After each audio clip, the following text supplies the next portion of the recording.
சொன்னா அந்த நாடுனா கூட நான் ஆக மாட்டேன். அப்ப நீங்க ரசூல்லா சொன்ன மிஸ்தாக்கு நீங்க நம்பிக்கை வைக்கிறீங்களா? அதான் கேட்கறேன். பல விஷயங்கள் இருக்குது. இல்ல ரசூல்லா சொன்ன மகளிருடைய அந்த மிஸ்தாக்கு நீங்களா? அல்லாஹ் நாடு ഞാൻ കേട്ടാ ഞാൻ ആക முடியாதுன்னு நீங்க நம்பிக்கை வச்சிருக்கீங்க. எனக்கு அடையாளங்கள் இல்லையே. எனக்கு அடையாளங்கள் நம்ம ஒற்ற கேள்வி இல்ல. நம்ம ரசூலுல்லாஹ் மஹதி என்று சொன்ன மிஸ்தாக்கு நீங்களா இல்லையா? அதுக்கு வாய்ப்பு உண்டா இல்லையா? நான் சொல்ல இன்னும் கூட தெளிவா சொல்லுதோம். ஹதீஸ்ல வந்த மஹதி நீங்க அதுக்குள்ள எந்த அலாமத்தும் உங்களுக்கு இல்ல.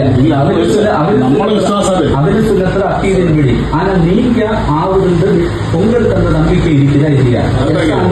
அது சொல்லுங்க. அவ்வளவுதான். வெளியிலெல்லாம் தேவையில்லை, கைதுகளும் தேவையில்லை. ஆமா இல்லையா நீங்க சொல்லுங்க. எல்லா நாடுனாலும் ஆகலாம். இதுதான் பழைய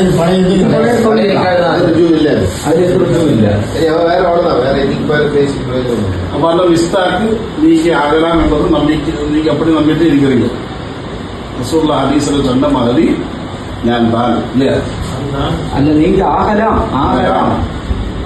இந்த அடையாளங்கள் எல்லாம் உங்களுக்கு இருக்கிறதுன்னு உங்களுக்கு ஒரு எண்ணம் இருக்கு இல்லையா?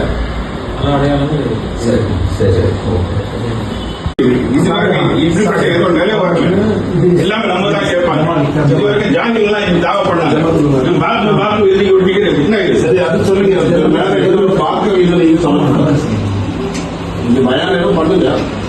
ஆனா எனக்கும் பார்க்க நீங்க சொல்லி நீங்க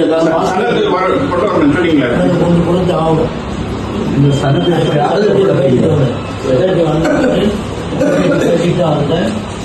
சார்பாக நடவடிக்கை எடுங்க. சடங்கு வாங்கியிருந்தார். லாபம் போடக்கூடாது. லாபம் மறுபடியும் இன்னொரு போட வேண்டியதாக போச்சு. நீங்க வந்ததுனால அந்த மருந்தையும் மட்டும் போட்டுக்கிறோம், பலதையும் போட வேண்டியது வரும். ஆனா உங்களுக்கு இல்ல நாங்க நல்லா நம்பிக்கை தெளிவு வந்திருக்கு. ரெண்டு மட்டும் பிரச்சனை இல்லை. ஆரம்பத்திலே எங்களுக்கு தெளிவுதான் இருந்தது. இருந்தாலும் ஜமாத்துல் சபையில சிலர் உள்ள இருந்து லோக்கல் உலமாக்கள் போய் நீங்க போனாங்க.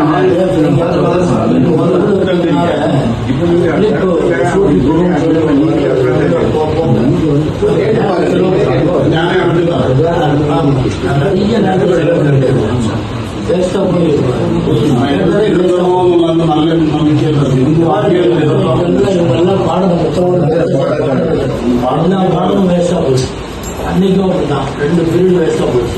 இன்னைக்கும் அப்படித்தான். இவ்வளவு முக்கியமான பாடம் எடுக்கிறவங்க நாளைக்கு மட்டும் திருமதி பாடத்துக்கு போகல, இவங்களும் போகல, எல்லா பிள்ளைங்களும் சும்மா உட்காந்துருக்காங்க.